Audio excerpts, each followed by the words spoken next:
Hello everyone, this is Anshika और आज की इस वीडियो से हम शुरू करने वाले हैं क्लास 9th की हिस्ट्री का chapter 1 the French revolution. Okay, तो क्लास 9th की हिस्ट्री शुरू से करने से पहले लेट्स रिकॉल कि हमने पुरानी क्लासेस में क्या पढ़ा है। तो क्लास 6, 7th, 8th,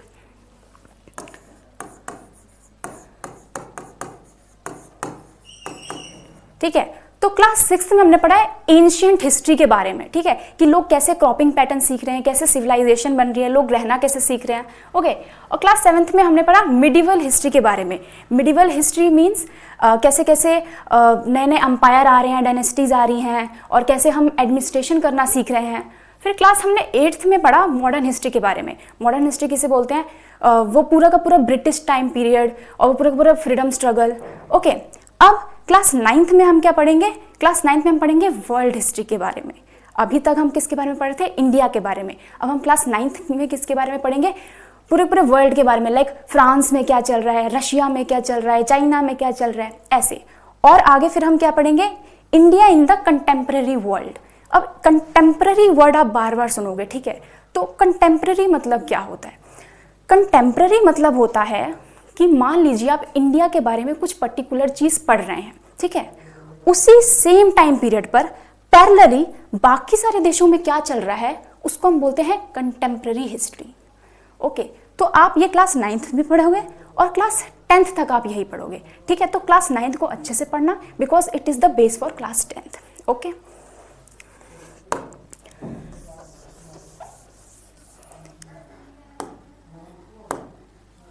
तो लेट्स स्टार्ट आज का topic the French revolution.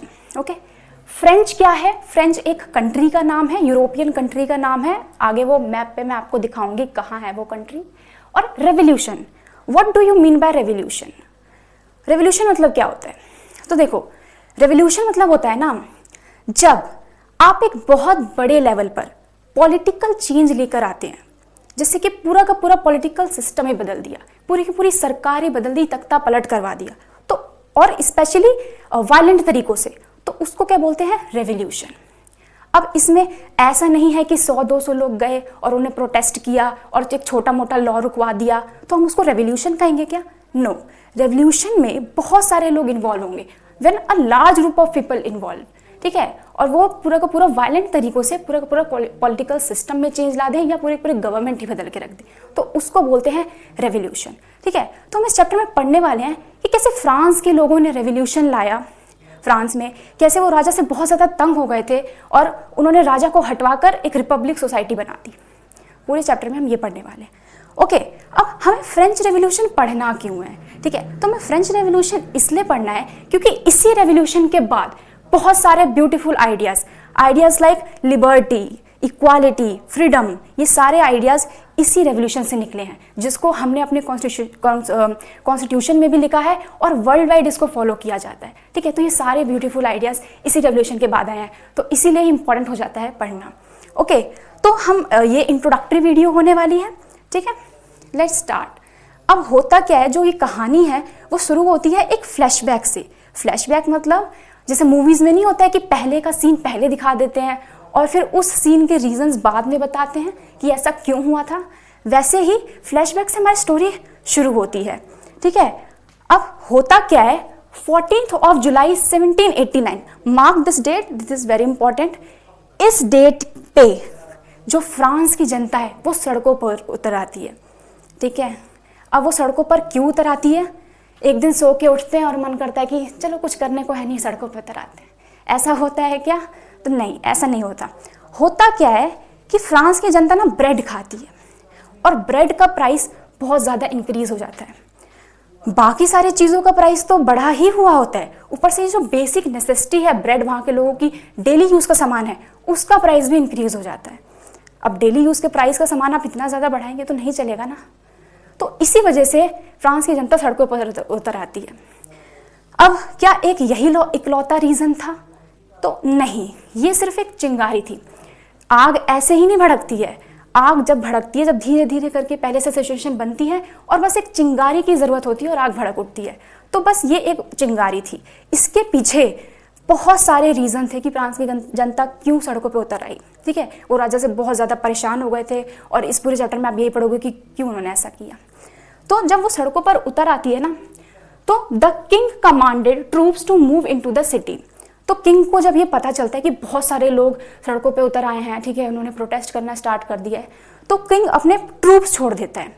Okay, rumours spread that the army would open fire upon the citizens. अब सबसे ज़्यादा जल्दी जो चीज़ फैलती है वो फैलती है रूमर्स। आपके बारे में कोई फैली है? तो ये रूमर्स फैल गई कि राजा ने ना ये जानकर कि बहुत सारे लोग उतर आए हैं सड़कों पर, अपने ट्रूप्स छोड़ दिए हैं ओपन फायरिंग करने के लिए उन पर, ठीक है। अब जनता क्या है, बहुत ज़्यादा डर जाती है कि राजा हम पे ओपन फायरिंग करवा देगा। हालांकि ये रूमर होता है, बट वो फिर भी बहुत ज़्यादा डर जाते हैं और फिर वो अपने डिफेंस के लिए भी तो कुछ करेंगे, वो भी कम नहीं है। तो उन्होंने सोचा कि हम भी राजा को मजा चखा देंगे, तो वो लोग भी वेपन के सर्च में बेस्टाइल प्रिजन में घुस जाते हैं। देखो, around 7,000 men and women gathered in front of the town hall. They decided to form a people's militia and searched for arms in the government buildings. ठीक है, तो कोई भी गवर्नमेंट बिल्डिंग्स में वो लोग ढूंढने लग जाते हैं, हमें कहीं से भी हथियार मिल जाए अपने सेफ्टी के लिए। तो वो कहाँ घुसते हैं?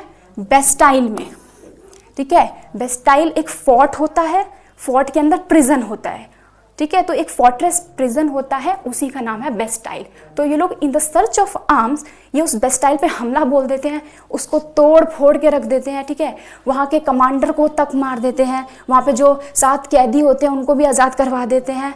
और तो और वो जो फोर्ट जिस चीज़ से बनी थी, लाइक ईंट पत्थर जिस भी चीज़ से बनी थी वो फोर्ट, उसको लेकर मार्केट में बेचते हैं, ठीक है।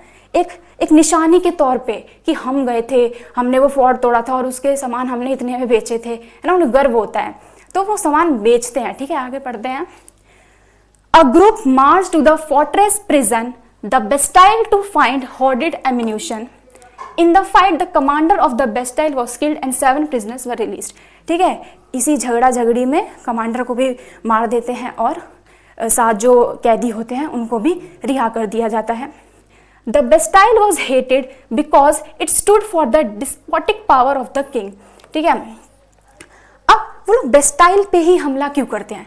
क्योंकि ना वो राजा का ना पावर शो करता था कि राजा किसी का भी राजा का मन किया, अरे इसको डाल देते हैं जेल में, तो डलवा देता था। तो जिसका चाहे, जो राजा का जो मन चाहे वो करता था, मतलब सबको उठवा के डला देता था। तो वो उसका पावर शो करता था, किंग का पावर, फोर्ट्रेस प्रिजन। तो लोग क्या करते हैं, उसी गुस्से में उसके राजा के जो सिंबल ऑफ पावर है उसको तोड़ देते हैं। The fortress was demolished and stone fragments were sold as souvenirs, ठीक है। Rioting spread in Paris and the countryside, ठीक है। तो ये सब पेरिस सिटी में होता है, फ्रांस में सिटी है पेरिस, तो ये पेरिस में होता है ये सब। People protested against the high price of bread, okay. तो एक्चुअली वो लोग ब्रेड का जो प्राइस था वो बढ़ गया था, बट उसके पीछे बहुत सारे रीजंस थे, ठीक है। Historians later saw this as the beginning of the events that lead to the execution of the king in France. अब जो हिस्टोरियंस है ना, इसी इवेंट को, जो बेस्टाइल पे उनका आना और उस फोर्ट को तोड़ना, इसी इवेंट को हिस्टोरियंस बोलते हैं कि यहीं से फ्रांस के किंग की एग्जीक्यूशन स्टार्ट हो गई, मतलब यहीं से फ्रेंच रेवोल्यूशन की शुरुआत हुई, ठीक है। तो लेट्स आगे बढ़ते हैं।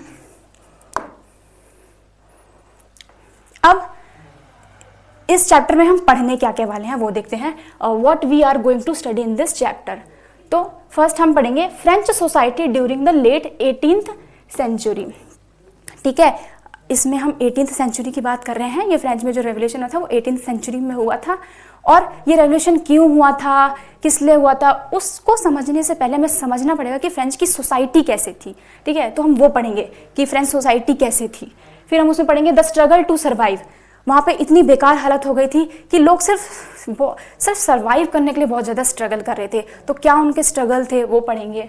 फिर हम पढ़ेंगे how a subsistence crisis happens. तो सब्सिस्टेंस क्राइसिस कैसे होता है वहाँ पर, ठीक है। सर्वाइवल के लिए बहुत ज़्यादा क्राइसिस, मतलब खाने तक के वहाँ पे लाले पड़े हुए हैं। A growing middle class envisages and end to privileges, ठीक है। एक मिडिल क्लास ग्रो होती है कैसे, और जो भी बाकी सारे हायरार्की में जो फर्स्ट स्टेट थी, सेकंड स्टेट थी, उनके प्रिविलेजेस को कैसे ख़त्म किया जाता है आप पढ़ोगे, कैसे फ्रेंच सोसाइटी हायरार्की में बैठी हुई थी फर्स्ट स्टेट, सेकंड स्टेट और थर्ड स्टेट। ठीक है, फिर हम पढ़ेंगे the outbreak of the revolution.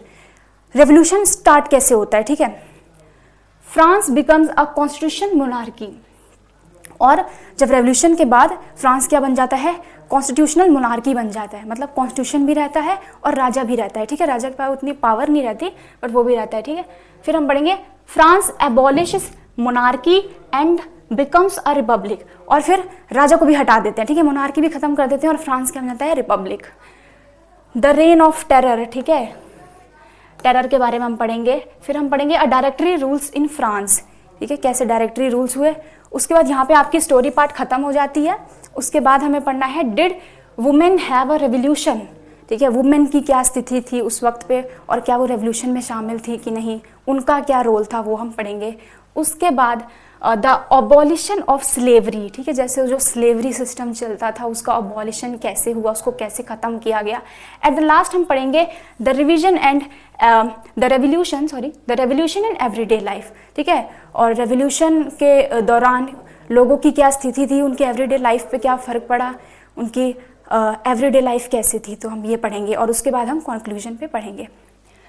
ये सारे टॉपिक्स हम सेपरेट वीडियो लेक्चर में कवर करेंगे, 1 बाय 1 टॉपिक। ठीक है, मान लो एक टॉपिक है तो हम उसको एक लेक्चर में कंप्लीट करेंगे, सेकंड टॉपिक सेकंड लेक्चर में, ऐसे। ओके, तो हम lecture by lecture, topic by topic सारी चीज़ों को पढ़ेंगे। तो that's all for today from my side. If you have any query do let me know in the comment section, and till then take care, bye bye।